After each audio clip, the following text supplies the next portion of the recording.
שלום תלמידים יקרים, אנחנו היום נלמד שיעור גמרא המלמד את הכרת דף הגמרא, ממה הוא מורכב, אילו הוספות יש עליו וכיצד נעזרים בהם בצורה הטובה ביותר.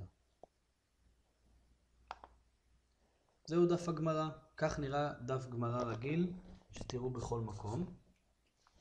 אם תשימו לב הוא מורכב מהמון פריטים ואנחנו היום נלמד להכיר אותם אחד אחד.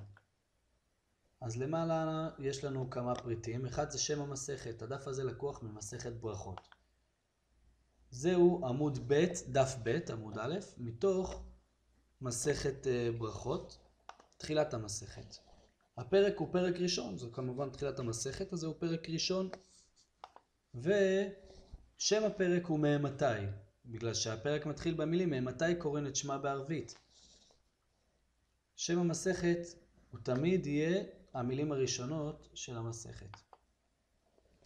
טקסט הגמרא. טקסט הגמרא מורכב משני חלקים בעצם. המשנה עצמה, שהיא אותה ערך רבי יהודה הנשיא, והגמרא המאוחרת יותר, הדנה בדברי המשנה. המשנה מתחילה במילה מתניתין. פה אנחנו לא רואים את זה, כיוון שזה תחילת המסכת, אז אין לנו את המתניתין, תחילת פרק ותחילת מסכת. אבל משנה מתחילה במתניתין מלשון שנינו, למדנו. ואז מביאים את דברי המשנה, ועליהם מתחילים דיון דברי הגמרא. אם תשימו לב, מתחילים באותיות ג' מ' שמצוינות פה, זה קיצור של גמרא, דיון בדברי המשנה. אז כמו שאמרנו, במרכז העמוד למעלה אנחנו נראה את מספר הפרק, את שם המסכת, את שם הפרק, ואת הדף והעמוד.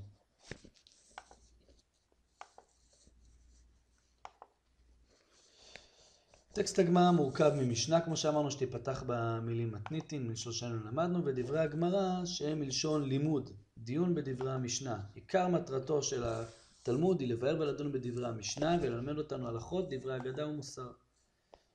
בצד הפנימי של כל עמוד יהיה לנו את פירוש רש"י, פירוש קדום של אחד מראשוני הראשונים, שמלמד אותנו ועוזר לנו להבין את הגמרא.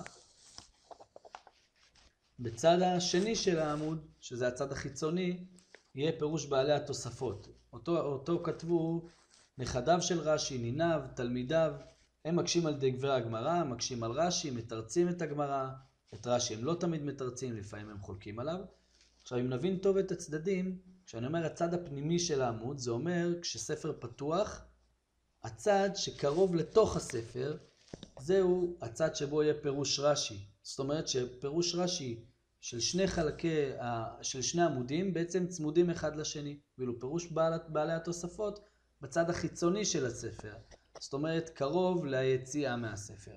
כמו שאתם רואים פה, זה פירוש בעלי התוספות, זאת אומרת שפה זה כבר השולחן. לעומת רש"י שבצד הזה יש עמוד נוסף של גמרא. מסורת הש"ס. מסורת הש"ס זה הפניות מהגמרא שלנו כשיש את אותה גמרא במקומות אחרים. למה זה חשוב לנו?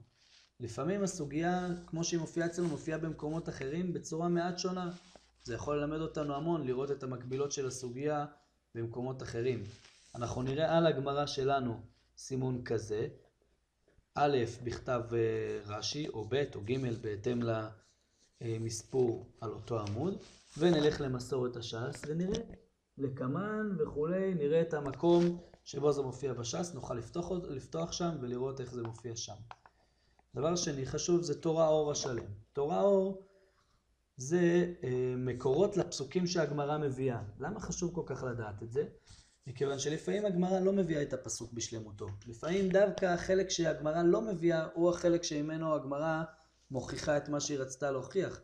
לכן הרבה פעמים כדי להבין את ההקשר כמו שצריך, צריך לראות את הפסוק מבפנים. בהוצאות של היום, לפעמים מראש בצד הגמרא מביאים כבר את הפסוק בשלמותו, ולא רק את ההפניה לתנ"ך. כך שלא צריך תמיד לפתוח תנ"ך, אבל כפי שאתם רואים זהו הסימון בדף הגמרא. אנחנו הולכים לתורה אור, מוצאים את האלף או את הבית, א', ב', מוצאים, וככה רואים את המקור שבו השתמשה הגמרא. אין משפט נר מצווה. זוהי פסיקת ההלכה. חלק מהגמרות נפסקו וחלקן לא, אבל בכל אופן, בכל מקום שכמוהו נפסקה להלכה, אנחנו נראה את האות הזאת, את הסימון של אות דפוס רגילה. ונלך לאין משפט נר מצווה ונראה. מימוני, פרק י"א מהלכות נזיקין וכולי. זה מפנה אותנו לפסיקת ההלכה ברמב"ם, בסמ"ג, בטור ובשולחן ערוך. כך נוכל לדעת אילו גמרות נפסקו להלכה, וגם לראות כיצד אותם פוסקים הבינו את הגמרא.